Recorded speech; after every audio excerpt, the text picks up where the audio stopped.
or longer. Can anybody on Zoom hear me? If you are in the attendance, please raise your electronic hand if you can hear me. Okay, good. Looks like we're good to go. So those individuals on the Zoom weren't able to hear us, Chair Esparza, so I'll just say that the meeting was called to order at 3:07. The approval of the agenda was by Councilmember Arias, seconded by Chair Esparza. 2-0 was approved.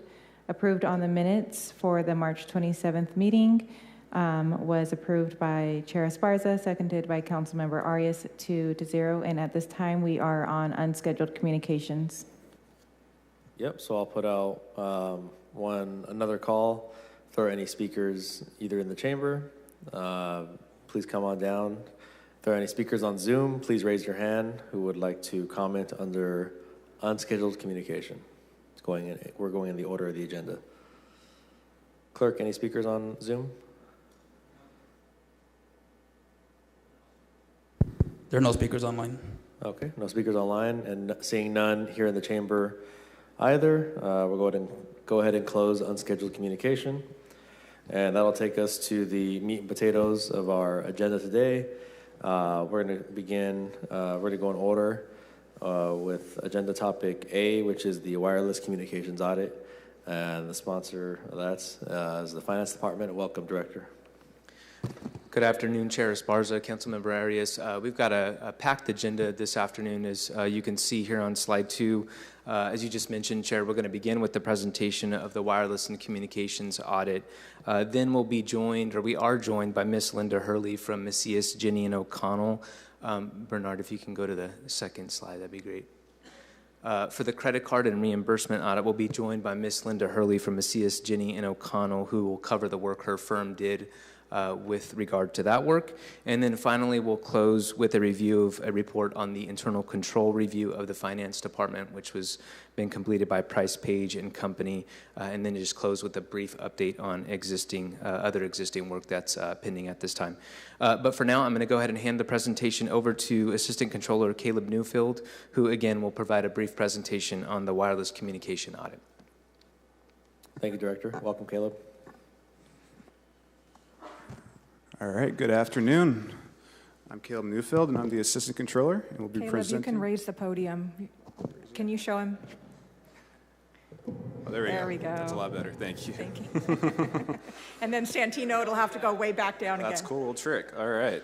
All right, so I'll be presenting on the wireless communications audit. Go to the next slide.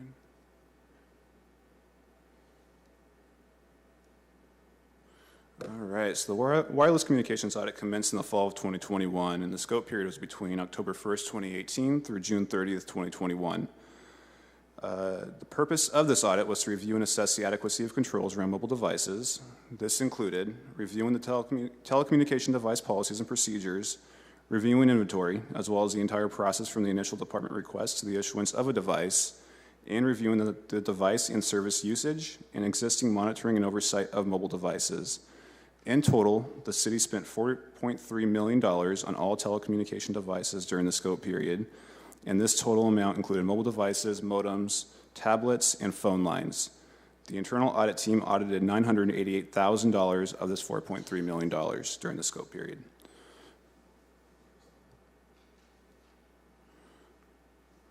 To perform this audit, 4 departments were chosen for review, and their controls were evaluated as it pertains to the acquisition and termination of devices for employees that separated from each department during the scope period.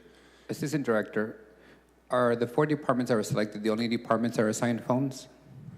We did a random selection on 4 departments for this specific audit item. How many departments are assigned phones? I would say all departments. All departments would be assigned phones during the scope period. And what specific departments were part of this audit? It was the Finance Department, Police Department, Parks and Airports Department. Thank you.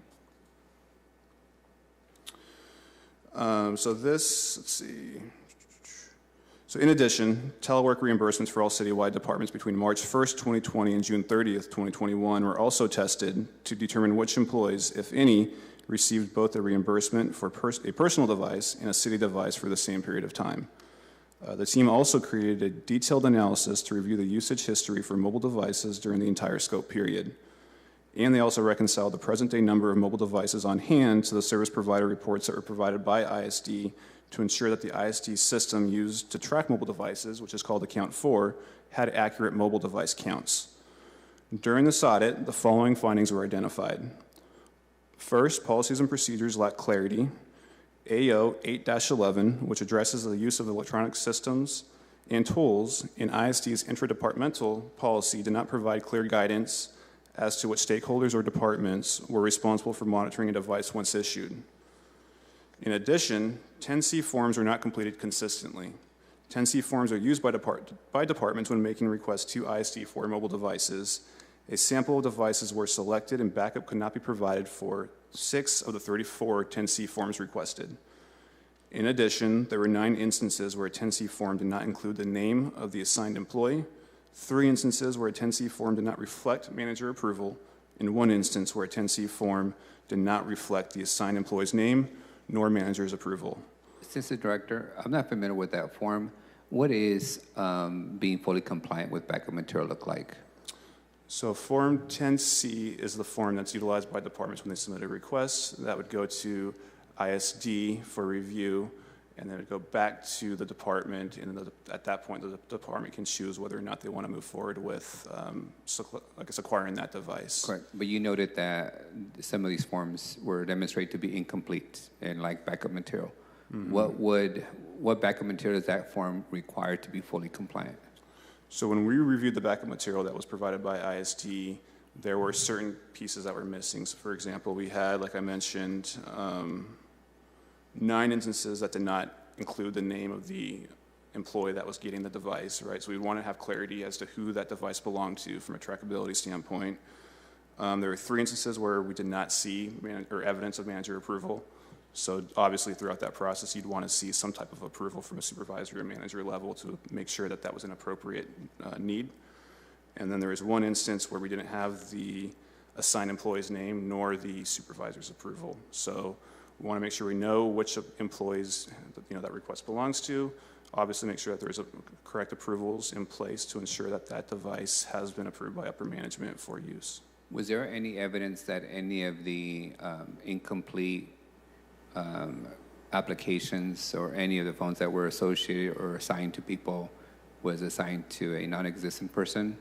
Was somehow there was fraud? not during our review of the audit, yeah. Okay, so it's just incomplete paperwork at this point. Correct. Thank you. Yeah. All right, so lastly, there was inconsistent monitoring of mobile devices during the scope period, and this could lead to the following weaknesses that need to be addressed. So you'd have, the ineffective use of service provider plans. We want to make sure that we're optimizing our plans that we're utilizing. Unusual usage of mobile devices, such as calls made outside of standard working hours. Untimely suspension of devices. So once an employee terminates or separates, we want to make sure that there's timely separation for that device. So we don't want to keep paying that plan if the employee is no longer here at the city. And additional charges that were incurred outside of the monthly service plan that could have been avoided by selecting an alternative plan. So if they only use data, they shouldn't have a voice plan, vice versa. Caleb, the calls made outside of normal business hours, I think that happens a lot in city government for those who, for a lot of our employees, it doesn't end at 5 p.m., unfortunately. I mean, things kind of just keep going. I know the city manager never leaves the building, the rumor has it. And so just curious if we were able to parse out in any way what calls were made, if there were calls made with respect to not being city business versus people were just working late. Sure. So we have a figure 9 in the report, actually provides a breakout of when the time or the call was started, and it provides the total minutes, the number of calls for that time range, and then the highest minutes and the lowest minutes on average that we identified, right? So we had some calls that started after 12 a.m. We had calls that would, started after 11 p.m. So we're looking at outliers, right? And we're trying to question, okay, is that appropriate, yes or no? And then making sure that, because we do understand, there could be calls that are made outside of typical business hours. Especially PD. I mean, they're making calls back and forth that all different Absolutely, shifts. yeah. Okay. Yeah. council member, I started to say council president because you're in that chair, but council member. My role. So think of in terms of employees who are on shift work, who could possibly be using the city phone when they're not on shift work. And usually in a lot of cases, and certainly maybe not for the specific departments in this situation, but we do have employees, they're off shift, and the only employees who would be taking are a couple that are on call. And usually there's like a separate on-call phone for that. But as far as the police department, yeah, theoretically they would have had to have been working past their shift hours, perhaps some overtime. But generally speaking, they shouldn't be using the city phone if they're not on duty. I know the rest, many of us in this building don't have, hard stops on our hours, but many of our, I'd say probably most of our employees are on some type of shift work. Yep, that makes sense. Yep. Great.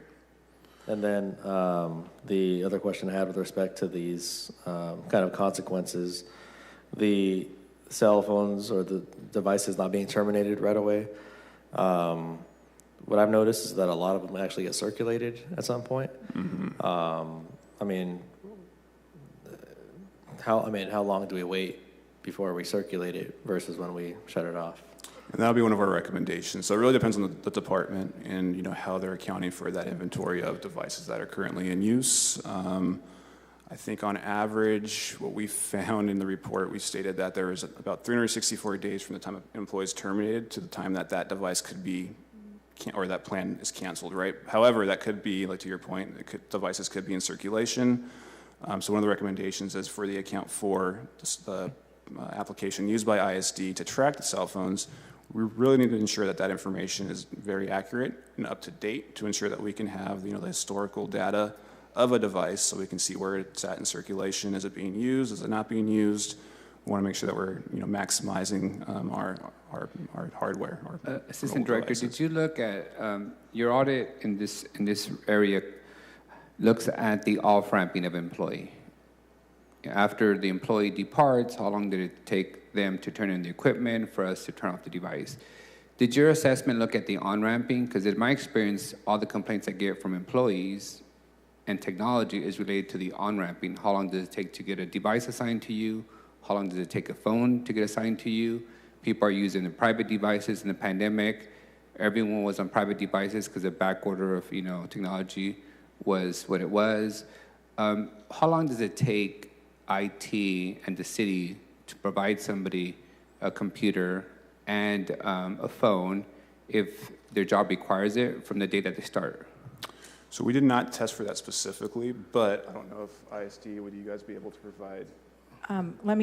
So one of the reasons why it's so important to utilize the Form 10C and 10Xs is because that's how we can track that. Correct. And I do know that ISD has gotten much more disciplined about forcing departments to use that form system because in their zest to be responsive to customers, they might get a call from the help desk, hey, we need a new computer in the mayor's office or in the council offices. And or any other department, it's urgent. Sometimes that form gets overlooked, and then we have to try and go and reconcile on the back end. So I think one of the reasons why those forms and the consistency of filling out those forms, that's how we can track. Right. I'm the person who authorizes for my department when I get those forms in, so I'm able to watch. And occasionally, I'm the holdup in my department because in my 10,000 emails, I didn't realize that I had a 10C or 10X waiting there. Right. So, but yeah, I'm sure ISD can answer. I know we see employees being oriented every day at this building. How long does it take somebody? Is it you start on Monday at 9 a.m. in this building? On Monday at 9 a.m., you're going to have all your devices? Is that efficient, or is the employee waiting a week before he has a working laptop and a phone? I want you to describe what it depends looks like. Brian Horn, CIO. So cell phones are easy. 2 days. We get them in 2 days. So, computers are a little more difficult. It depends upon where they're going, what they're asking for, what they need. If we are notified enough in advance that somebody's coming on board, which we should be, they'll have it day one. Okay, that's what we should be having, day one. If not, it's about a week. A week. A couple of days. But Most of the time, we've been able to do it in day one. So as long as we have the notice. Now, I know we're exiting employees, and then Yes. we're bringing new employees on. Yes. So if somebody's accepting somebody's old laptop and phone, is that also taking a few days? Or how does that? The laptop stays in the department gets a replacement, that person sits down at that desk. So the laptop doesn't move, the PC stays there. Got it. Stationary. Yes, it's stationary. So once the department has it, it's theirs. Thank you. I would also add, Councilmember, that when an employee is onboarded, it depends on how much time elapses from the time that they've accepted the job offer and the date of start. So if you know somebody's going to start 2 weeks from now, and that is submitted, then they'll have it on day one. If it's like they took the job on Wednesday and they're going to be starting the next Monday, it's going to take a couple more days, but that's usually part of the onboarding process. Thank you. Those are my questions.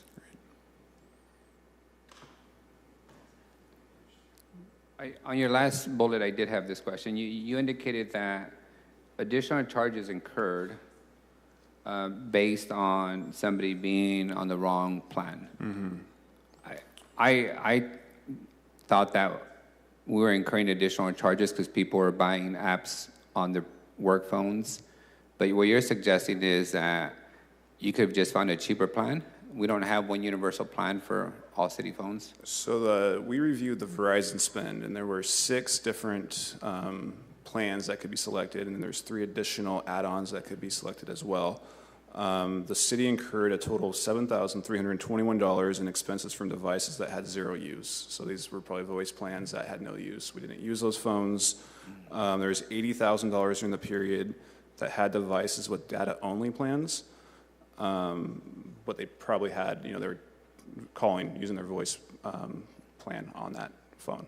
So, is that a system issue where you all as leaders in the city should be negotiating better plans with Verizon, the provider, or is that if the people on the front lines do a better job of documenting, matching the need of that new employee in the form, then you would be able to sign a better plan? Which one is more responsible in your view? The latter. So making sure that management is understanding what the needs are of the employee and what plan best fits those needs. And when people fill out the form, does that form include all the different variations of the plans available to employees?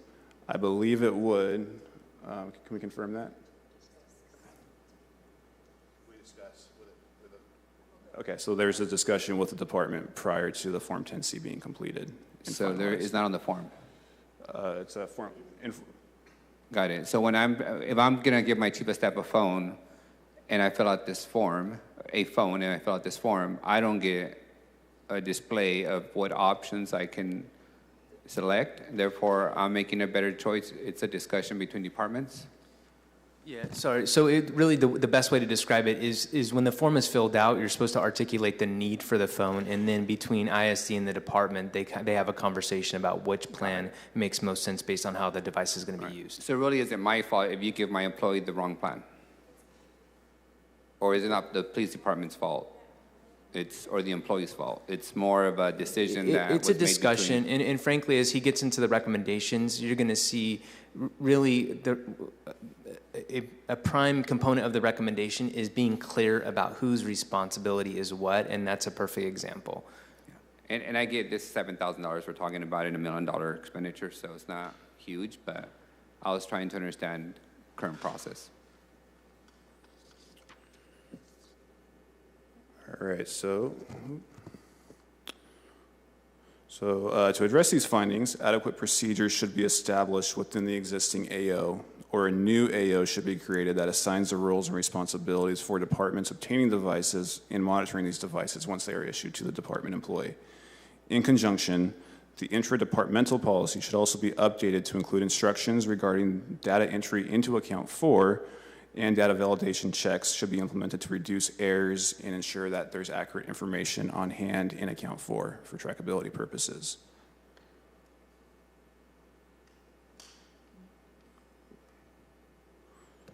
Furthermore, a designee from each department should be assigned to overseeing wireless devices and monitoring activity to ensure that each department is maximizing the use of each mobile device effectively.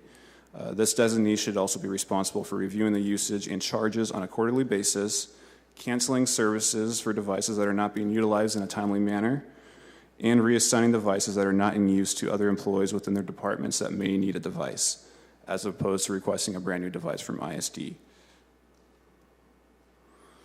Lastly, ISD should look at ways in which historical data regarding the use, assignment, and maintenance history for each device can be tracked and archived. As of current, Account 4, the tracking system used by ISD to track mobile devices, only includes live information.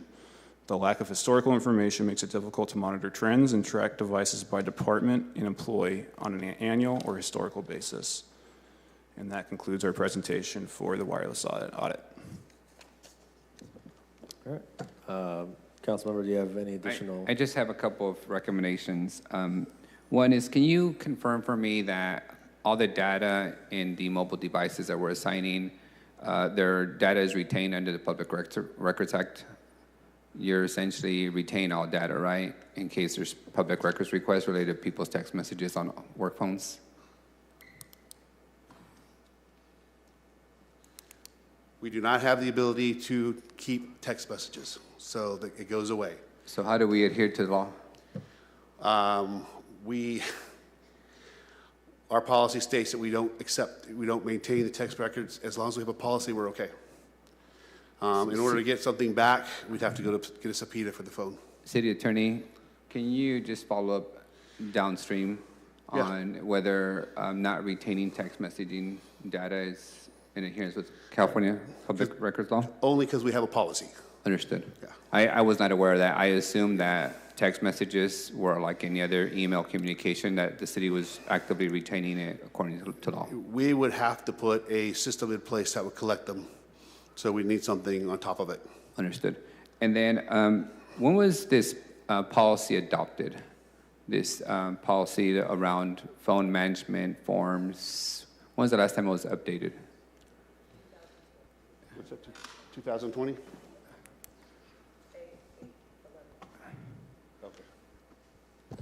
So originally issued July 24th of 2007 and then revised January 14th of 2020. Got it.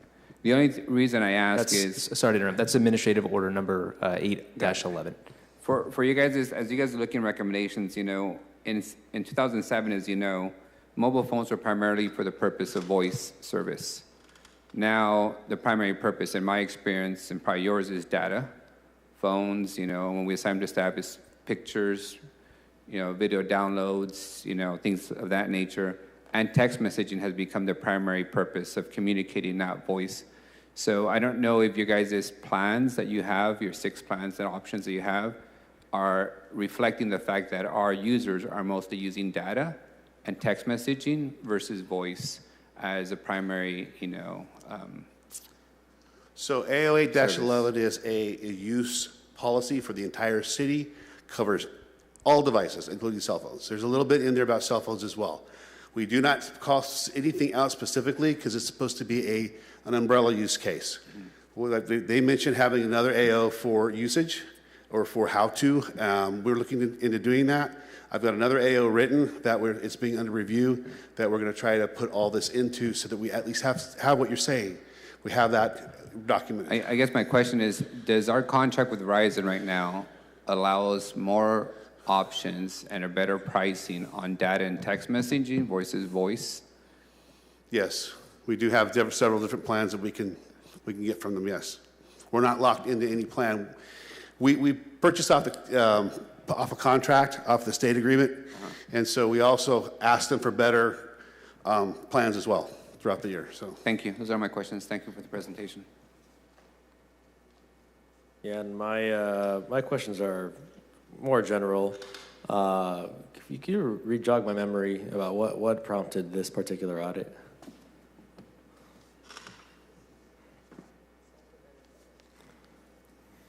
My understanding, again, you know, neither Caleb or I were here, but I believe it was the result of the annual internal risk assessment that the finance department would conduct. It ranked in a ranking up there. I in terms believe of- it ranked in, yeah, that's, is that not the case? I could get back to you on that. We'd need to double check.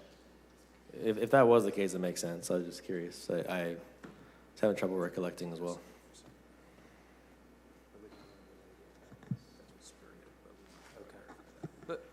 I'll verify with the team and we can get back. Okay. And then, do we know, all in all, how much was spent on this particular audit? Between staff hours and out the door? Do we have like an estimated figure? It was an internal audit, so it was done by the internal audit team, so we didn't outsource any of this work. Okay, so we didn't keep track of staff time and all that. We did not for this particular audit, but moving forward, we can definitely do that. I was just curious. We've never quantified internal audits. I guess we could keep track moving forward if that's something that you desire us to do. I was curious, just sort of, we did it internally, so these are folks who were working for us anyway, so I guess we didn't incur any additional costs. I was just curious about sort of the cost benefit in terms of implementing these policies, recommendations, and, what it saved us versus what we spent to really find out and how long it probably will take us to kind of recover or recoup that. But, I mean, we're financing this through the general fund anyway. These are folks who are working for us. Okay. All right. So that'll conclude the wireless communications audit, item A. We'll move on to agenda topic B, credit card and reimbursement audit. Sure, thank you. And as I mentioned, at this point, I'm going to turn it over to Ms. Linda Hurley with Ms. Jenny and O'Connell to review the report that they prepared. All right, thank you.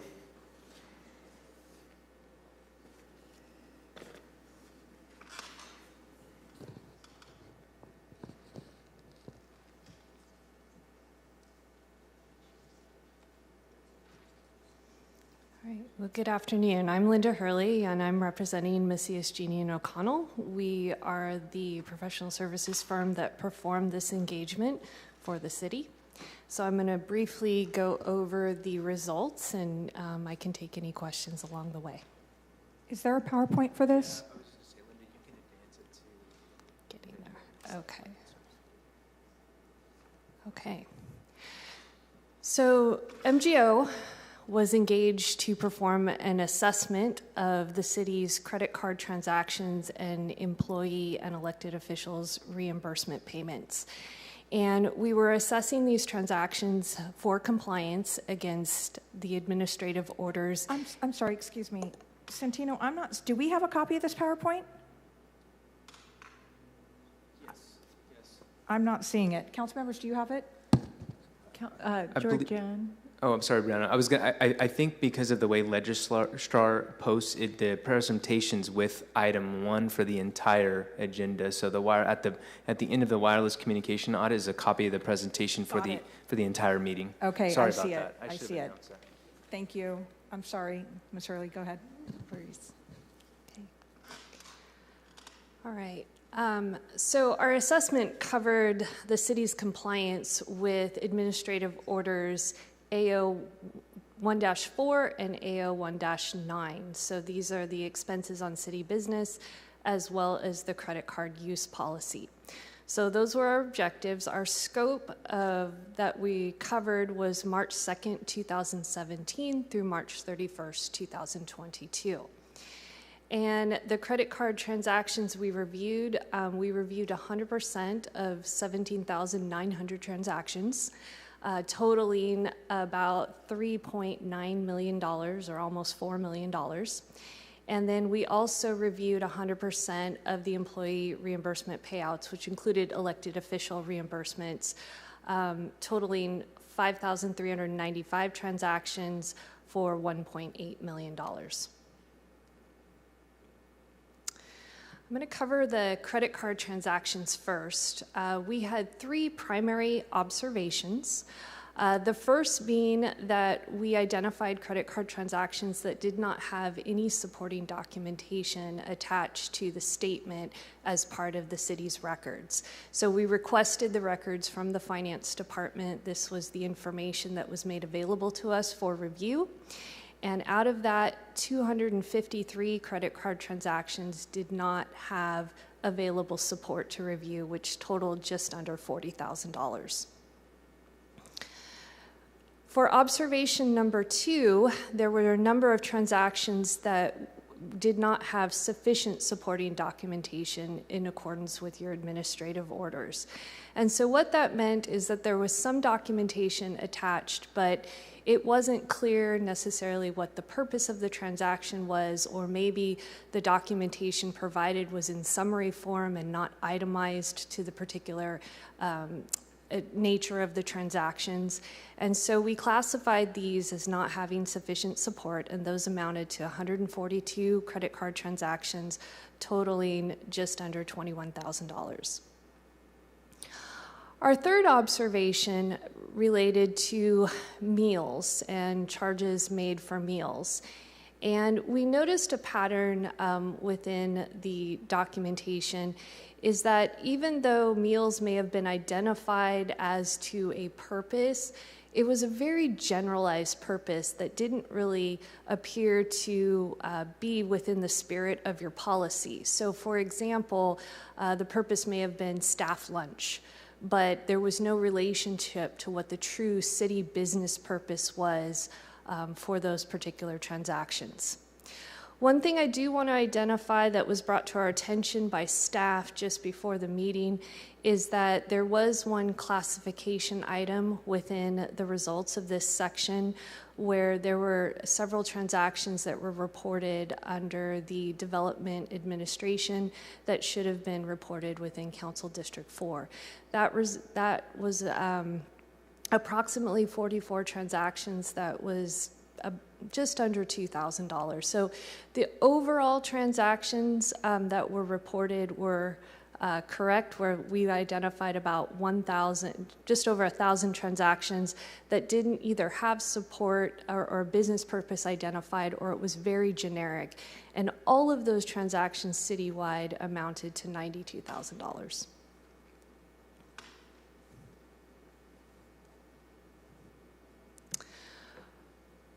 We had several recommendations related to the credit card transactions. The first being that there needs to be a reevaluation and revised procedures in reviewing credit card transactions to ensure that if documentation is submitted that's not sufficient or no documentation has been submitted, is that those items, those reconciliations do get kicked back to the department so that sufficient documentation is submitted for approval as part of the process and reconciliation. We also recommend that the Finance Department develop procedures to track open reconciliations for timely follow-up. We also wanted to recommend that credit cards be suspended within a period of time if reconciliations are not submitted to enforce compliance with your policies.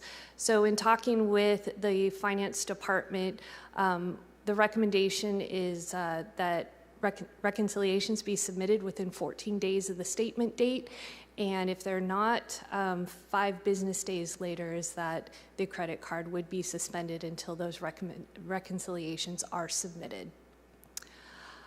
The next item is that right now there's a extended time period, or not very clear time period, on when credit card holders should inform the Finance Department if a credit card is lost or stolen. So we'd like to see that language tightened up within a revised policy to ensure that credit card holders understand their responsibilities, is that they would be reporting immediately upon identifying that their card was lost or stolen. The next item is to review AO 1-9 and revise to add references to elected officials. So let me back up a bit. The Finance Department has drafted a revised AO 1-9, which covers credit cards. And just to put into context here, AO 1-9 has not been revised since July of 2015. So it's been quite a few years that the policies have been looked at. There's been quite a few changes just in the environment of operations. And so there is a draft policy out there that we reviewed as part of this engagement. And so we provided a couple additional recommendations and observations as part of our report to that draft policy. One of which is to ensure that the policy is not only referencing employees, but also elected officials, because it would cover both classes. And then finally, our recommendation is to implement the revised policy to strengthen controls. So that concludes the credit cards. Would you like to address questions on this?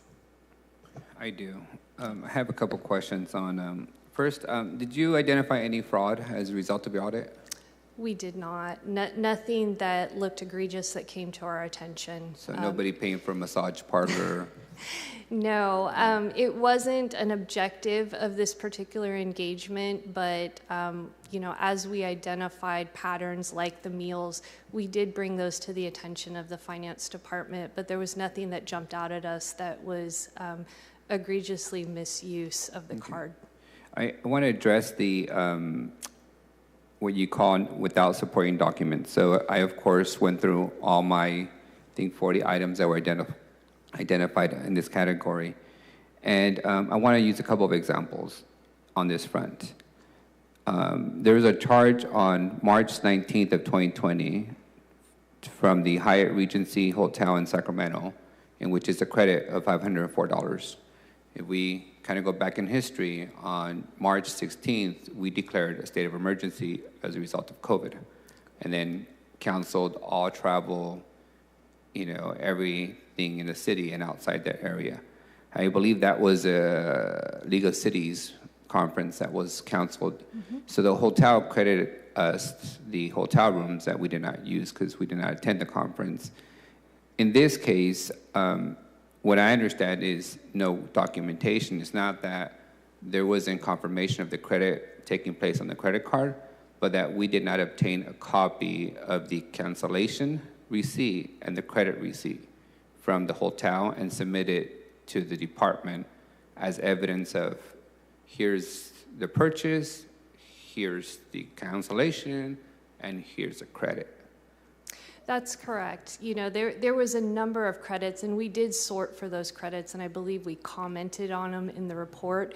But typically, there was none of that type of documentation that you just described attached to the statement itself. So we saw the statement, we saw the credit. Sometimes we could see that it did credit a transaction, and I believe that if it was within the statement period, we went ahead and cleared that as not being an exception. But if it crossed statements and there was nothing attached to the statement where the credit was applied, we did note that as an exception, and that was through our discussion with the finance department, that there wasn't anything available to and you can imagine that. From the user's end, if we see on the statement that the hotel was credited and there's no additional request from the finance department or controller's office for additional backup, we consider the matter closed. The other examples are, as council president, the council president must pay for breakfast, lunch during council meetings. In my case, it was 2020, so I have a lot of charges to Chef Paul's, the Mediterranean restaurant. You can tell who's council president based on where they order, because we typically order from our council districts. And in these cases, what I understand the no documentation was, we did not provide a list of the people who ate the food as being the reason why it showed up in the no documentation category. That would likely show up in the not sufficient documentation, not the no documentation, because if you submitted a receipt with that purpose as being the council meeting, we did identify that as being documentation, but within the policy for meals type expenses is that there should be some itemization about who attended and participated within that meal. If we order lunch for council meetings and we say council meeting, as being the purpose, there's no need to supply names of people who attended the council meeting? You know, I'm going to have to defer to management on that. We were comparing directly to the policy. I know that there have been some revisions that will specify or make clear what the expectation is within the revised policy. Yeah. And just so you know, we're also during this audit period, we've experienced 2 controllers, I think 2 finance directors, maybe 1 or 2 budget directors. No? Who? Just 5 years. Was it the same one? Okay. So, but there was a change. At some point, the documentation that we provided was sufficient for the purpose of finance. And then that shifted to no, we want additional documentation of who was in these meetings for lunch meals. When did that shift occur?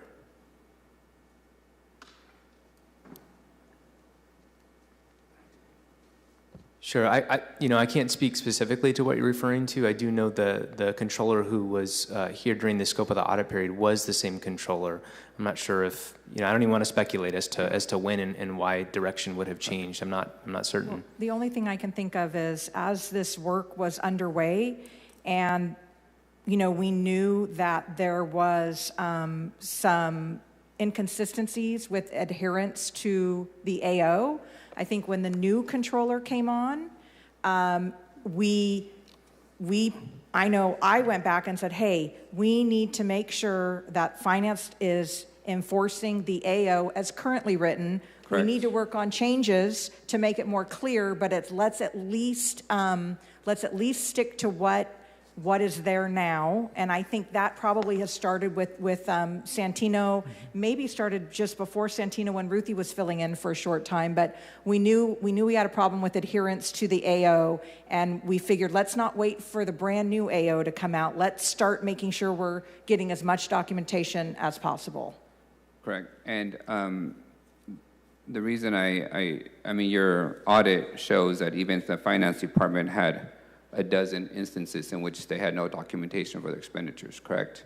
That's this correct. Category? That's correct.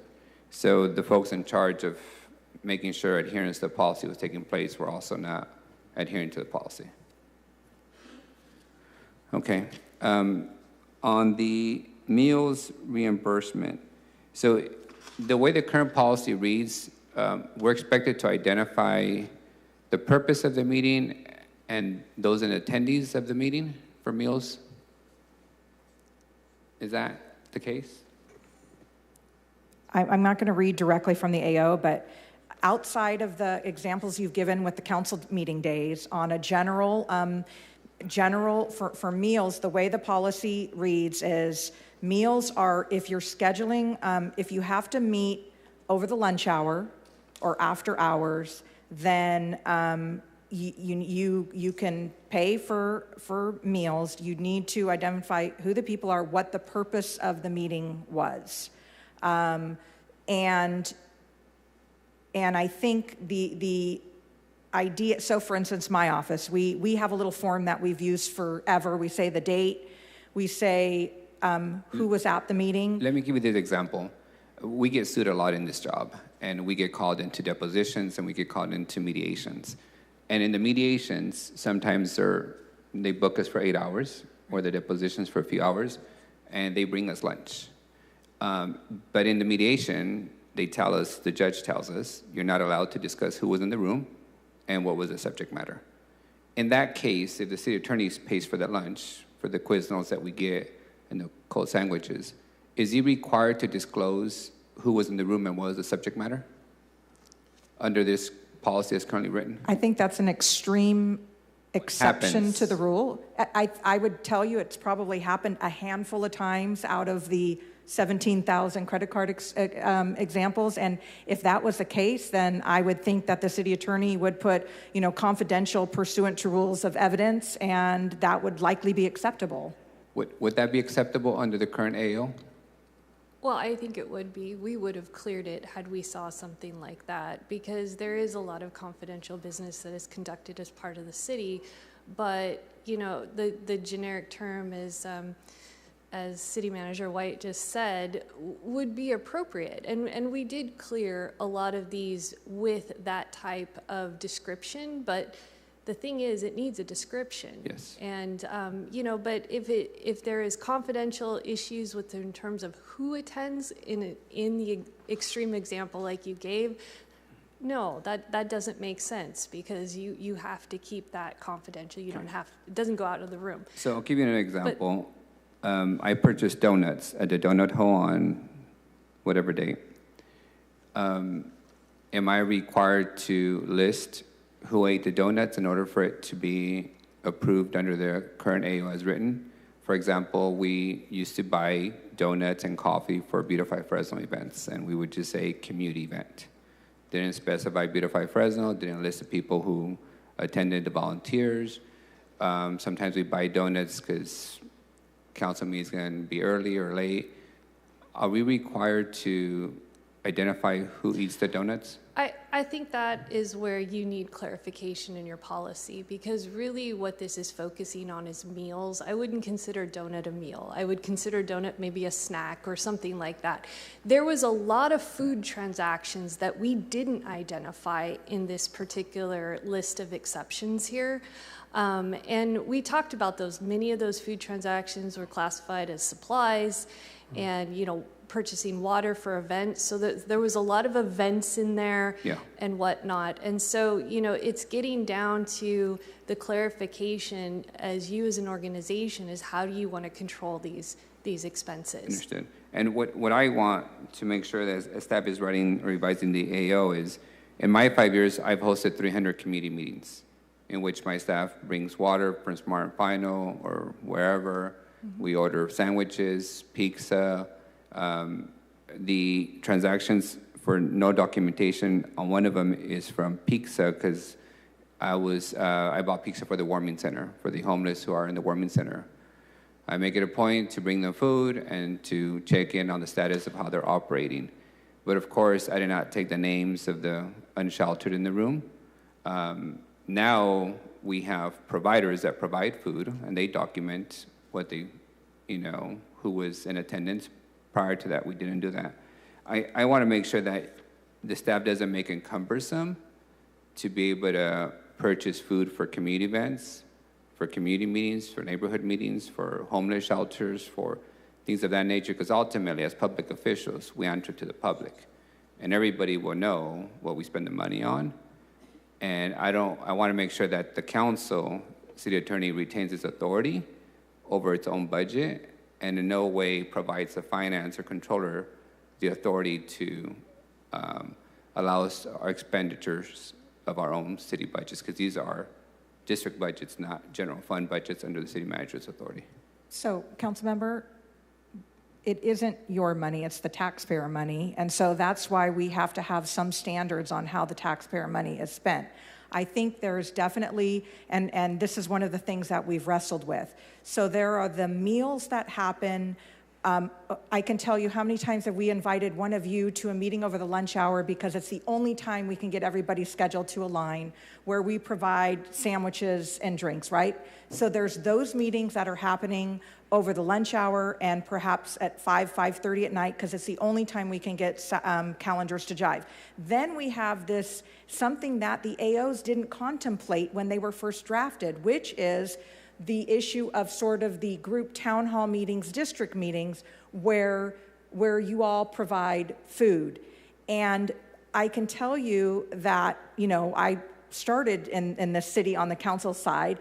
That is a fairly new thing, and actually, it's what is required to get the public to engage now, right? You have to, if you're going to have them at a 5:30 meeting, you want to provide some sort of refreshment or food. I know in some instances, interpretation, childcare. The times have changed, and our AOs have not. So I see those as two different areas. There's the meetings during kind of the workday and the normal, regular course of city business. Then there's more of the constituent outreach that you all do as council members, which I think is a different issue. And I think Currently, it's not contemplated in our AO. So we are drafting, but we do have to come up with some limits because, for instance, those of us as city employees, there's a limit on how much we can provide per person per lunch. So we do need to find a way, and that is something that we're working on. And then the issue that you just raised with regard to, picking up pizzas and taking them to a homeless shelter, that isn't something that we have yet contemplated. We've been more focused on sort of the constituent communications that is inherent in your job responsibilities. The only additional context I would ask you to consider as you develop this AO is the other limitations that we have as an elected body. Under state law, currently, in the past, before the council officers paid for pizza or sandwiches for community meetings, we would actively solicit donations from the community, right? Now, if we solicit donations above $250 in a year, there's ramifications for our ability to engage in a voting of a legislative body or in contract. So that limit doesn't apply to the administrative and executive branch. So I want to be very cautious about, further limiting our ability to expend district funds meant for outreach and community meetings, and forcing the elected body to go and fundraise and solicit campaign contributions to be able to, provide water and snacks during community meetings. The other thing I also want you to consider is when the mayor meets with us, the Brown Act doesn't apply to us. He's allowed to meet with all of us on a subject matter. If he takes me out to lunch on the budget, I don't want the mayor having to disclose that he met with me, this member, and that member on Monday, with the other member on Tuesday, with the other member on Wednesday. Then we get a public records request about his receipts and who he met with and what the subject matter was. And we get into this vicious cycle of having to deal with all these disclosures on who was in what meeting. I think the mayor has an obligation to meet with whoever he wants and discuss whatever he wants. I want to be cautious of that need. If we impose a disclosure of subject matter and attendees, it will be a public records request. And I don't want to get into that place where he, as the administration, is limited to meeting with the elected body based on disclosure concerns. I appreciate your concern for the mayor, but I am aware that I don't believe he's ever put a meeting with council members on the city credit card. He always pays for it personally, so it wouldn't be subject to public record. Well, the mayor is a very wealthy man and is lucky to be a very wealthy man, given You're concerned about future mayors? His salary and his pension. Okay, so duly noted. Yes, Mayor.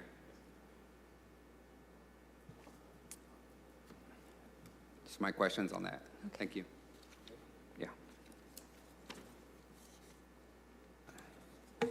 Yeah. Same question that I asked with respect to the wireless communications audit. Can you jog my memory about what the out the door amount was that was spent on this particular review? So that is in the report. Thank you, Brennan. So this particular engagement was just under 70,000, so 69,788 was what we were contracted for. Okay. If I may, I recall when we were debating this audit, we were given quotes up to $500,000 based on the scope of the audit for credit cards, and we landed somewhere lower, I know, but we also noted that there's been reports on the media that this was not paid for by the council members' offices who requested the audit, as was the official action of this legislative body. Is that the case? Was this paid for by general funds instead of council office funds? So you will recall this has been a 2-year process, and since that time, when the bills came in from the audit, we didn't like hold money in district budgets.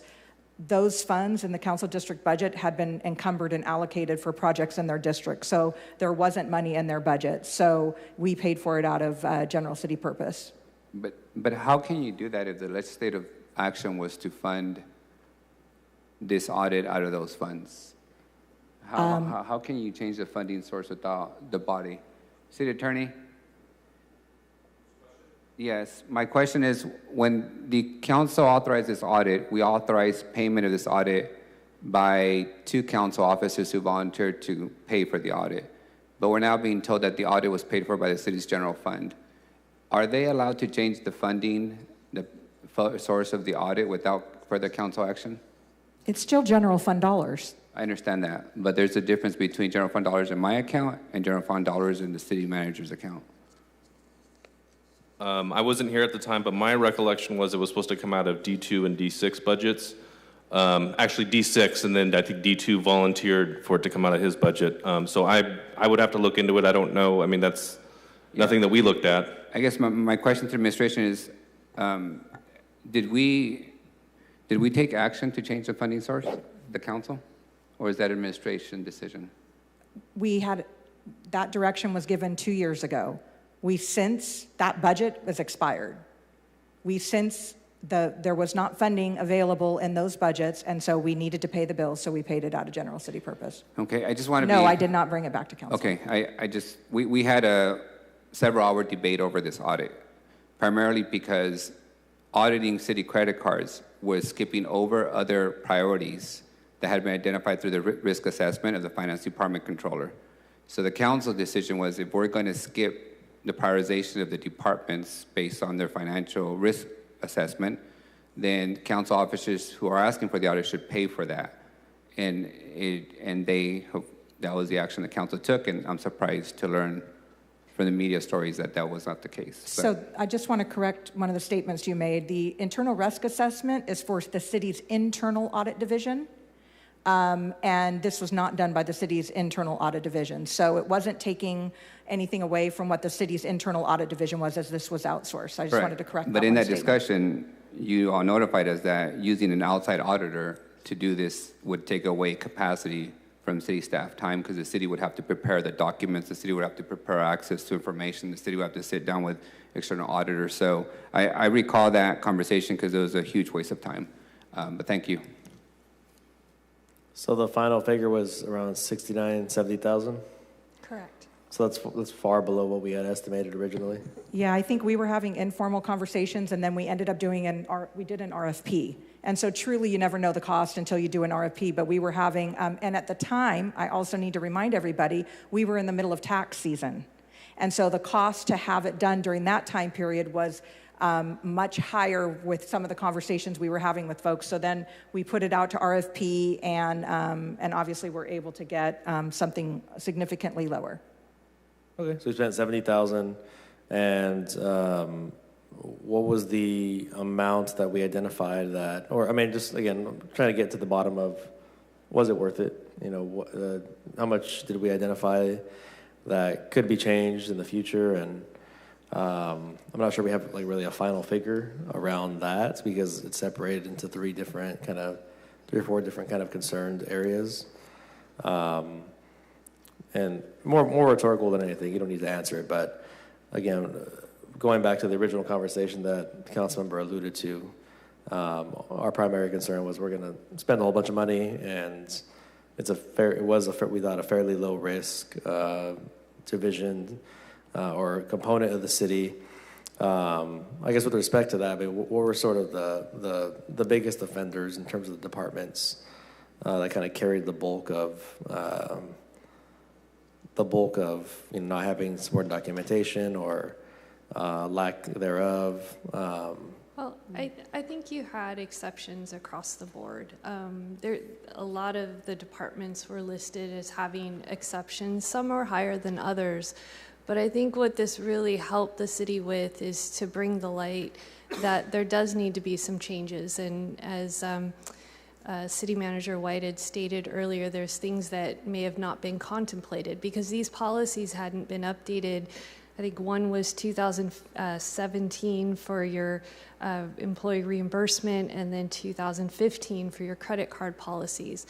And so as an auditor, looking under the hood and the tires and seeing what's happening, no, there was nothing necessarily egregious that was identified, but there were best practices and other updates that were identified that do need to be addressed to ensure that your public funds are safe going forward. Councilmember, I would direct you to page 2 at the beginning of the report when it talked about reimbursement payments for like a quantification, where it talks about 6,700 was not available for review to validate. Then it talks about on the Form 57 for telework reimbursements, there were $725,000 were not itemized on a form as required by the AO. I think, there were a few different areas, and really what it comes down to is our policies some of them are outdated, and we weren't following them. And, all you have to do is look at the various tables to show, we have multiple pages for, whether it be, a department or a council office or the city attorney's office or the mayor's office or whoever. We need to hold ourselves to a higher standard. And I believe that's universally. And I honestly would say, I think those of us that sit up on the dais have a responsibility to sort of lead by example. So I think this provides the opportunity to show where there was inconsistency or where there wasn't sufficient documentation, to be very, very specific. I do like the recommendation of the auditor of when additional information is requested and it's not forthcoming, to suspend the credit card. There needs to be consequences when there's an attempt by the finance department to do their job to request additional documentation and we can't get it. We need to suspend the credit card. And until that document is provided, then they shouldn't be using the credit card once we have the clear and updated policies. If I may, on that point, so telework, that section. During the pandemic, we asked people to work from home. Most of our council office staff was assigned to work from home. In doing so, we were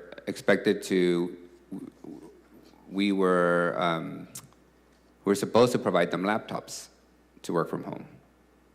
IT could not keep up with the amount of laptops that were necessary for people to work remotely.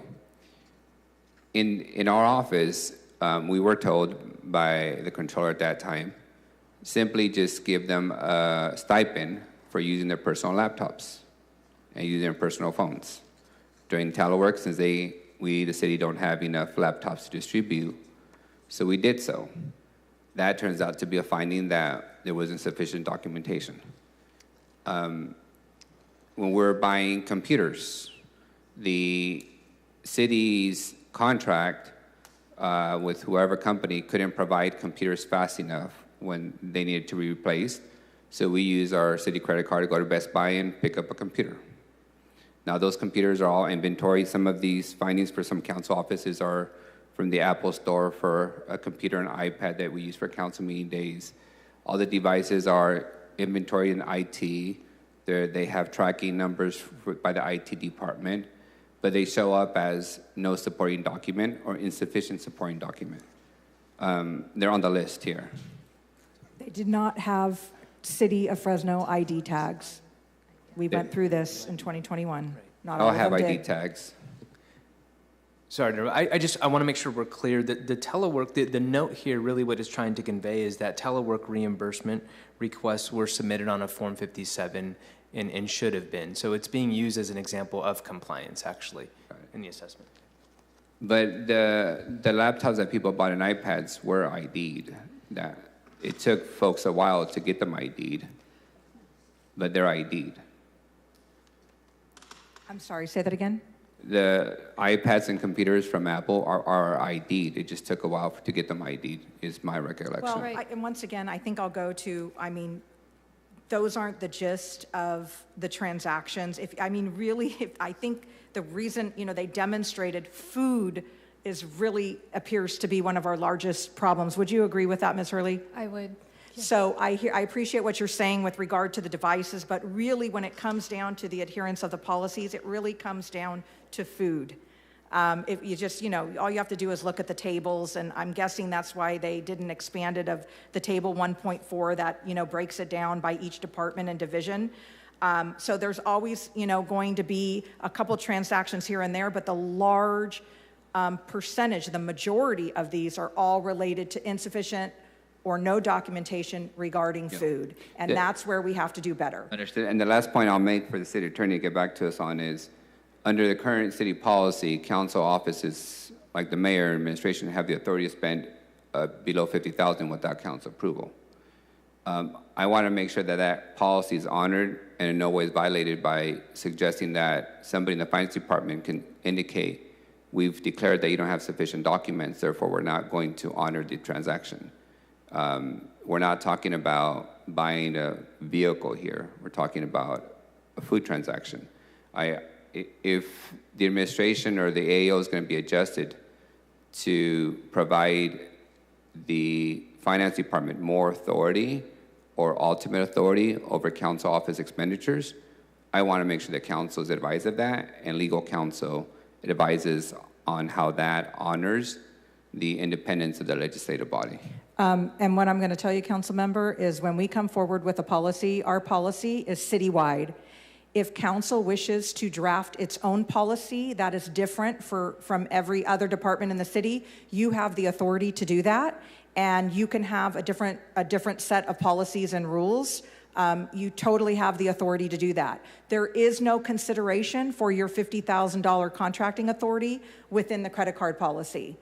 So that I just want to be upfront. Yeah. It's not going to give you autonomy for anything under $50,000. If you want to do that, you're going to have council draft its own reimbursement policy. Which, if you'd like to do that, and it goes to the attorney's office, then the finance department will implement it as you approve. But our policies are for every employee, every person in the city who has a city credit card. And what I'm suggesting is that might be a better option, because not every department has community meetings, outreach. It's not the same function of the legislative body, so. We do now. Actually, the Planning and Development Department does a ton of community meetings, as you know. We dragged you guys into the 21st century. I know, you did. And so I would agree with you. Previously, that wasn't the case, but I think our Planning and Development Department does an amazing job and does similar outreach as council members. Maybe not as much, because there's 7 of you, but they certainly are in the business of outreach. And I'm sorry, the Parks Department as well, too, for all of their community meetings. Kudos to them. All right, well, thank you. Those are all my questions and considerations. Job well done. And I'm glad that $70,000 told us that there was nobody spending money at the massage parlor. So we still have a second part of the actual employee reimbursements. We just went over the credit card transaction piece. Would you like to hear the second piece on reimbursements? Yeah, sure, we can go over that. Okay. In the, you want to take a quick break? Yeah, we'll go ahead and take a... Keep on going. I was going to take a restroom break, but that would break quorum. That's fine. We have the balance of this item B, and then we do have C and D as well. So we'll keep these components brief, because I'm going to lose quorum at 5 o'clock. Although I cannot get the slides to advance. Do you need help? Bernard, can you?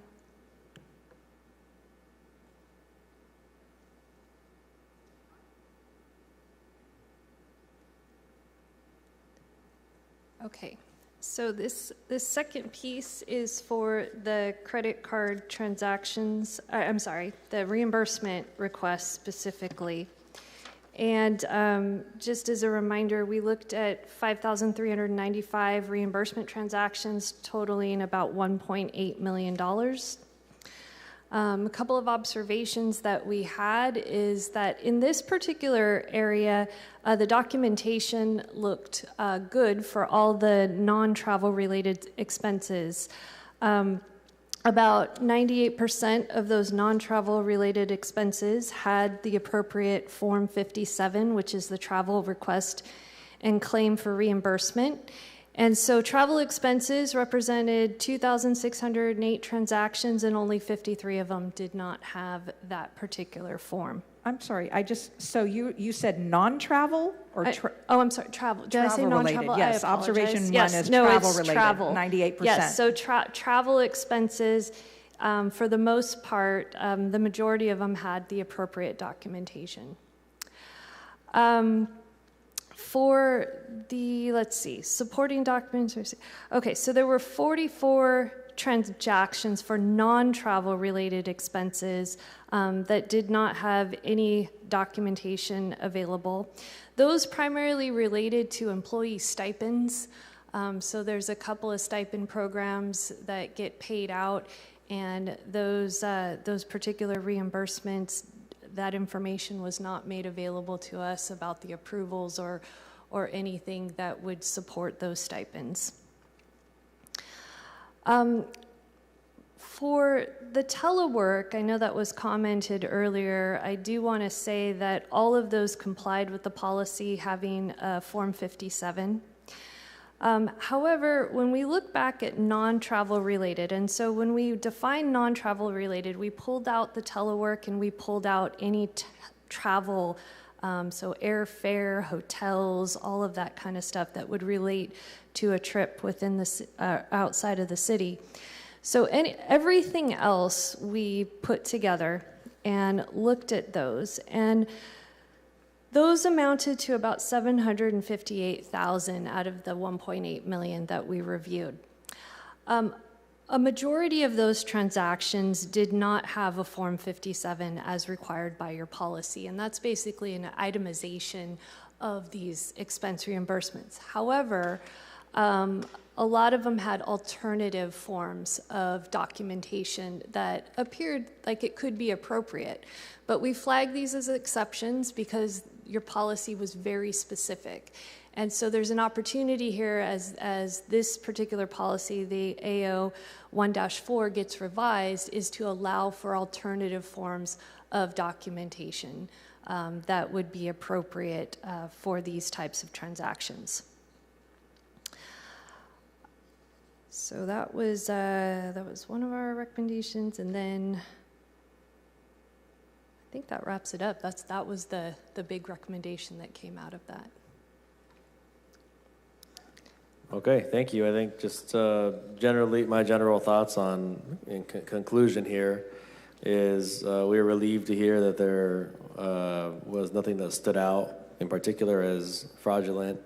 What we are hearing is that the sort of some of the things that are being utilized, some of the transactions that the credit card is covering are a little more recent. The way we do business here has shifted and does not match up with the existing policy. And that we ought to reconcile that in one format or another to make sure that this all is accounted for and looks good on paper. I appreciate the work done by your firm, and we'll be taking this all into consideration as is the city manager. So I think we'll look at maybe working together concurrently on a policy, or perhaps there is a separate track. City Attorney, I had a question. So if the city manager, we described one situation already where there's an AO created and then there's a separate set of policies, does the council have the ability to prescribe, if we wanted, if it was the council's will, prescribe a set of policies that cover all city employees over an AO? Or, I mean, what would that look like? I would want to look at it more, but on first blush, I've advised in the past where we have scenarios where the council has the ability to create policy citywide, and the council has been silent on creating that policy, then the city manager would have that opportunity to sort of enter that area. That doesn't really answer your question. I know one thing, though, is that if you want to make your own policy, whether that's citywide or for yourselves, we would have to still look at it and make sure that it applies, that it's acceptable under the government code. And so that's something that I want to look at for you guys. I know that I've individually, with some of you, advised that you can create your own policy for yourselves, and I stand by that, but I would have to look to make sure that you could implement something that would be citywide. Yeah, of course, just sort of legally palatable, right? So I think we'll see if we can come to a conclusion about what the universal set should be. But was just curious if there was not that kind of agreement, whether, you know, a citywide policy by council or an AO would ultimately, which would supersede the other for all city employees. I'll get back to you on that. Thank you.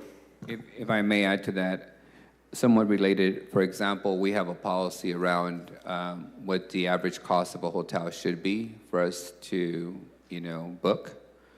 But when we're required to attend conferences and vote on items on League of Cities, the demand of those hotels pushes the price point above. So either we have to stay far away outside of the hotel where the conference is being held, or pay out of pocket for the difference for business that requires us to be there, which for me, it's one of the things that we got to revisit. I've had to travel maybe 3 or 4 times to Sacramento to defend the city on the reclassification of the tax sharing structure for distribution centers. As members of the League of Cities, we have to vote and kill that legislation in conferences. But if we don't book 6 months ahead of schedule, or for some reason that agenda item doesn't get noticed that it's going to be on the agenda for League of Cities, we're not planning to attend unless necessary, we have to find ourselves outside of that space. And if you understand League of Cities, you have to get to all the members the day of or the day before to lobby against something going to the League of Cities floor for a vote. You can't do that if you're part ways. So I like us to revisit the whole thing. I know there's expectations on stay within the medium, but we don't control what the medium price of a hotel market is until we need to book it. And that seems to be, again, an old policy that doesn't reflect current. Yeah, it's one of the modern issues we face, right? I think it's based off of a federal GSA. The GSA, right? Which is because I also have had to pay out of pocket for hotel stays and such, which I think is ridiculous when, you know, the conference is here and you either have to pay out of pocket or move down the street somewhere, which increases travel time and costs as well, depending. But yeah, some of those seem pretty outdated and out of line with inflation. And so I'll give you an example. If we use a city travel agency, which I think that's expectation for city staff, you got to go to Vegas for the conference on retail and commercial, you know, ICSC. That thing. If you use a city system, it takes you to Phoenix and then to Vegas, and then you got to take Uber, whatever, to get to your hotel. When there's a direct flight from Southwest to Vegas, but the process calls for us to use a city system. It encourages you to. I just want to clarify because perhaps you guys I may not realize that you do have flexibility. So it encourages you to use the city travel agent. However, you can book your own. You can go on the airline directly and book. You just have to provide the documentation. With regard to conferences, if it's a conference, you are allowed to stay at the conference hotel, even if it's above the per diem. If for some reason the conference hotel is booked and the next hotel across the street, but which is within walking distance of the hotel, is more expensive, you do have the ability to submit that. And in the notes, you just have to note conference hotel booked, next closest. Now, I know you don't like this, and I'm just clarifying the process until if we want to make changes. I sign off on those all the time. I've done it for some of your colleagues. As long as you just put a note that the conference hotel was booked or it was a last-minute trip to Sacramento and the Sheraton or whatever is across the street from the Capitol, it was within walking distance, it's above the per diem, I have the authority to sign off on those. And I do when, just as long as you say that, I get it. We don't want you having to park 16 blocks away and having you have to drive in or Uber in. Correct. And you're right, City Manager. I've never had to do that, so I've never experienced that process. But it does make it uneasy that City Manager has the ability to say yes or no to council expenditure. We don't have the ability to say yes or no to mayor's expenditure, whether he's across the street from the conference or around the corner from the conference. I think we need to find a way where we don't have that veto authority over one another's travel and conference attendance, because we're independently elected. Within the parameters of if I decide to, stay at a fancy hotel for no reason, then I have to answer to voters on whether it's an appropriate expenditure. But those are all my comments. Thank you. Thank you. Thank you. Councilman, we're going to lose you in about half an hour, you said? All right, we're going to, looks like Part D is a pretty quick, but we'll get through Part C here on internal controls, which I believe is related, kind of an extension of Part B. You're right. Sorry, 1 second. I'm trying to, I think this, is that me, Bernard, or did you do that? Thank you, Linda. Safe travels. Thank you, Linda. I want to be on slide. Yeah, that's fine. Oh, it looks like it's working now. Great, there we go. All right, sorry while we got that situated. You're correct, Chair Esparza. This is also an extension of some of the work that was discussed a couple years back. You'll recall that the city contracted with Price Page and Company to conduct an extensive evaluation of internal controls, specifically within the finance department. So with today's presentation, we'll cover the reports they have completed so far. We have been busy. There's a lot going on. I'll try and be brief given the time constraints. But today's presentation that myself and Assistant Controller Newfield will cover is with regards to the work they've done so far on our accounts payable section, and our collections section, which is most commonly known as utility billing and collections, and business tax and license, as you see on the slide 17 here. So with that, I'll continue to slide 18. The written recommendations, well, let me first talk about quickly the evaluation process that Price Page and Company employed. They did interview key finance staff that interact and are responsible for these processes, of course, but also they did interviews with other departments within the city, either supporting some of this work or interacting with the work. And their assessment include observations of our current processes themselves, along with review of any documentation that we might have had with regard to these processes. So first, on slide 18, the report itself was organized in three specific ways. They have section A, which is just general reporting and operations, observations and recommendations. Section B, and I'll cover these in subsequent slides as well. Section B is with regard to control activities, and then section C is other comments that they may have made.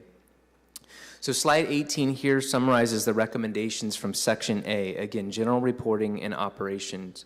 And the first item recognizes the need for more comprehensive policy and procedure documentation and refinement of existing materials, again, if they did exist, highlighting the importance for the department to both have standardization and consistency, of course, from these materials, especially in instances where we may be experiencing staff turnover, as an example.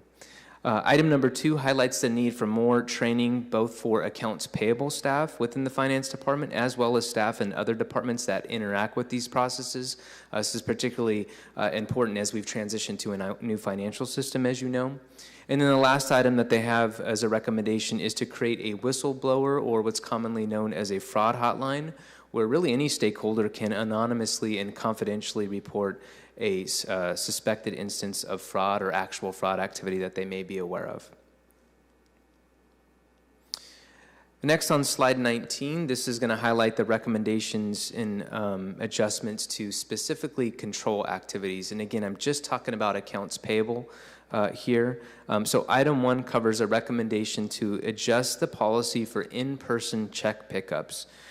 Currently, we do have a process where employees on rare occasions are able to pick up checks physically and directly remit them or deliver them to the vendor. So this is a process that they recommend, of course, limiting, but also having some tighter and better controls around it. Item number 3 includes a recommendation for the finance department to work with the information system department to formalize and streamline the user access requests and process with regard to Tyler Munis financial system. That's something that we are already underway with them on developing and planning in a more effective manner, we believe. And then item number 5 is a recommendation that the finance department create really clear communication protocols around important timelines and deadlines to be distributed to departments for the disbursement process and accounts payable timelines specifically, and then really to limit any exceptions to these timelines. What they observed in their work was many instances where we weren't holding the timelines, we were accommodating a lot of last minute requests, which of course is inefficient, also increases the exposure to potential risk. So this recommendation was really to try and address that. And then the last slide that I'll cover with accounts payable is other comments that they had regarding the processes. The first is a recommendation to remove the ability of an individual to make changes to a document in the Tyler Munis financial system once the document has been approved at a higher level. So I want to be clear here. They can't just carte blanche edit the document, but there were instances where certain components of the document could be edited, and they recommend and absolutely agree that once it's been submitted, an approver at a higher level has approved it, really there should be no option for them to make an edit without the approver basically reapproving. So that's something that we're looking to implement, of course. Item number 2 here is a consideration for lowering the dollar limit threshold requiring a department director's approval. The system, when implemented, had a approval limit of $250,000 requiring director approval. They recommend lowering that threshold. And then I'm sorry, was there a question? I'm sorry, to what amount? I don't know. I think was it 100,000? I think they kind of left it open-ended. There's some analysis that we'd like to do around that, but I think they mentioned potentially a recommendation of 100,000. But we of course, we want to look at what that would result in, of course, balancing the operations. What's typically the standard in municipal government? What's the sweet spot? Do we have one? Of where it requires a department director level? We do. It's actually, we do. It's in the it's under the consultant contract. There's an AO, and I remember it's like 2,500, 5,000, 10,000. There is different levels. Yeah. Okay. Get back to us. Yeah, so something that of course we'll look into. Does that require council action? Or is that administrative? What I'm talking about, I'm recalling as an administrative order. Thank you. And then item 3 is a recommendation to create some macro level reports for periodic evaluation. These are really tools that the finance department in any organization should use retroactively to kind of assess patterns or things that are outliers in an effort to help with risk mitigation activity. So that's another recommendation that they had. And then the last item that I'll cover here is item 4, recommends utilizing and maintaining a central training repository where departments can easily and consistently access needed training materials for their use of Tyler Munis. So this would be where we would use a system such as Cornerstone to have materials available for departments for how to interact, use the system. And so that's something that we're working with too. And at this point, I'm going to turn it over to Caleb Newfield once more to cover UB&C Business Tax and License. I just want to make note, this podium was perfect height for me, so I'm going to try and keep it this way going forward. Maybe you can audit the size of the podium. All right, so in addition to the AP internal risk assessment, Price Page also reviewed the internal controls and evaluated risk for the collections unit, which included UB&C and Business Tax and License. So under the general reporting and operations, it was recommended that both UB&C and Business Tax review and refine written documentation and define policies and procedures for all functions within these areas to ensure alignment with current processes. And we've been working on updating all our written procedures and SOPs. Item 2 was continuous training be provided to new and existing employees within UB&C that is done timely and is effective in making sure that employees have the knowledge, skills, and abilities to fulfill their duties. And then item 3, provide cross-training and work closely with ISD to ensure that multiple stakeholders within the city are able to troubleshoot issues related to Naviline, which is the system used by UB&C, if any technical issues arise that could impact our day-to-day business operations. So really not, moving away from being key person dependent and, having multiple stakeholders involved with that process and understanding how to troubleshoot that, any issues that may arise. It was also recommended that UBC work with Naviline to see if a lookup screen can be incorporated to make investigative work more efficient when identifying customers who are past due on billings. So right now there's multiple ways in which they could be doing that. So we're trying to streamline that process to make it more efficient in identifying which customers owe money.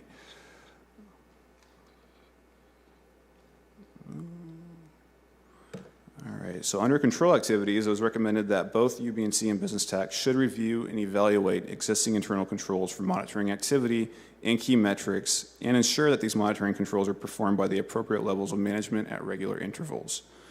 In addition, there were various recommendations related to business tax and license, and these included continuing to review, question, and investigate variances that may result in deposits not being fully reconciled, having 2 employees involved in the mail opening process and implementing controls to mitigate the potential for manipulation or misuse of payments received through mail, ensuring critical information such as reports and process documentation are backed up to a secure folder so that they cannot be manipulated or deleted, and creating additional controls to ensure that changes in business accounts within the business tax and license software are appropriate and accurate. So we've been working on addressing all of these recommendations.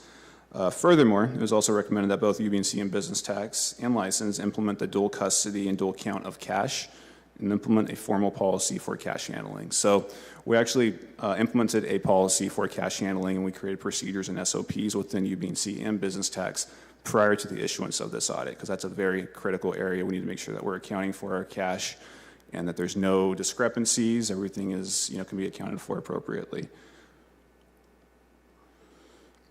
So Price Page also had additional recommendations that included updating the online application used by UB&C to reduce any additional follow-up with customers that may be needed when creating accounts, right? So trying to make that process more efficient, encouraging customers to utilize electronic payments.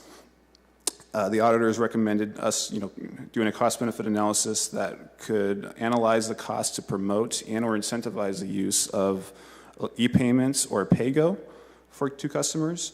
The city should also consider performing a cost-benefit analysis over the process of addressing faulty meter reads more efficiently to ensure that the city has a reliable system in place that puts less time and resources into manual reads and ensuring that the transmitters are not all failing at the same time. So have a stagnant approach to implementation for these meters. Lastly, a better call tracking system or report for customer service clerks in both UB&C and business tax should be implemented. We're currently using, I think it's called Finis or from Cisco, but the data is hard to manipulate and hard to analyze, right? So using this information, if we had a better program or a better way to pull this information, we could generate key performance indicators, KPIs, and other metrics that could be applied to the customer service clerks in the work that they do and create a baseline for what the expectations are for handling all inbound and outbound phone calls and monitoring the average time it takes, right? So we can create benchmarks and goals for improvement.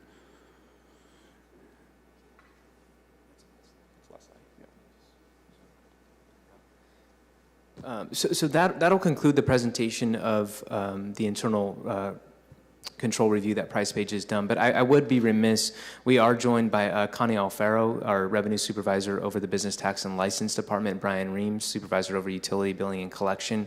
And there's just been a tremendous amount of work both to get these reports compiled by them and their staff and under Caleb's leadership, the accounts payable team. So just want to thank them publicly for the work that they've done to this point, and we've also got a lot of work ahead of us to do, and I know we'll make those inroads on getting better and addressing some of these recommendations here. But really that concludes this proportion of the presentation. Happy to take questions, of course. We do have 2 quick slides on updates on other audits that have been in the hopper that I can cover quickly as well. Let's go ahead and do that.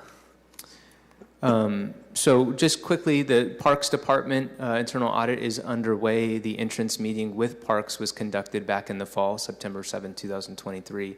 And we're currently in the process of conducting field work right now. So that should both begin and probably conclude before the end of this fiscal year. And then the Airports Department is nearly complete. Field work is complete now. We're putting the finishing touches on the report, and so that will be, when we have another Finance and Audit Committee meeting, likely in the fall, that'll be presented to the committee at that time as well. And with that, that concludes our presentation today. All right, Councilmember, any further questions or comments on your Sure. part? Business tax licensing.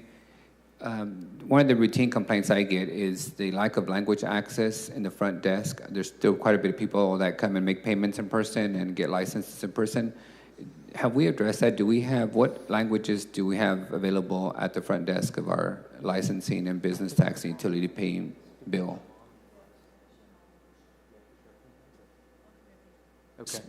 Sorry, I just wanted to check. I knew we had Spanish and Hmong for sure. I would say that the staff does a great job. In fact, recently the economic development team had a small workshop of Spanish-speaking small business owners, and actually they really celebrated and commented on the business taxes team specifically to deliver the information and felt really informed from their presentation. Got it. So it's been improved?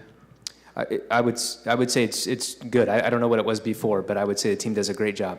It used to be the top complaint from residents, so I don't get it. I think I haven't received a complaint about language access in a couple of years. So Great. We'll count that as improved. yeah. My other question is, you noted the auditing around controls for payments or bills due. So it seems to me we have a pretty good system in place for collections, right? When people are not paying their utility bills.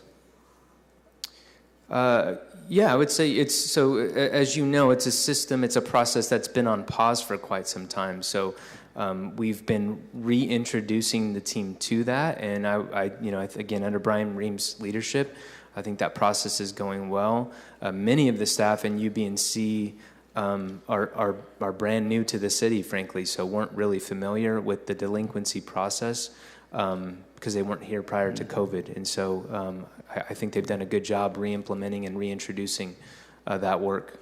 Do we have a process in place to catch overpayment for vendors when the city overpays vendors?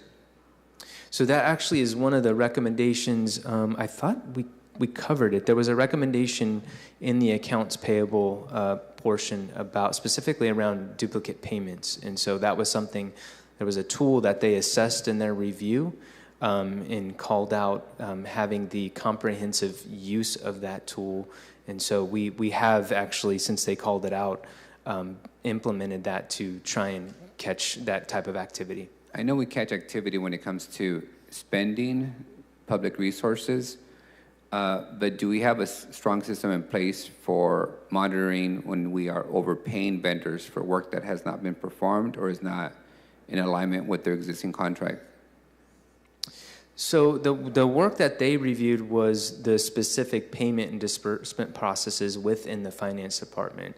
A lot of what you're describing also happens out in the department since we have a decentralized payment process. And so, yeah. What happens, council member, is the invoice comes into a department and there's a process within the department of reviewing the invoice, matching it up against a contract. If you can imagine, it could be construction, could be consultant, and then that is submitted at the departmental level with the backup, and then it goes to finance for cutting the check or not. But a lot of that review, it can be very confusing at times, especially on construction contracts, because we may approve a $10 million contract and they're doing progress payments. And so they go through each line and compare it to the task levels in the contract. I think most of that work is done at the department level, unless Santino wants to correct me. No, that's right. Okay. Yep.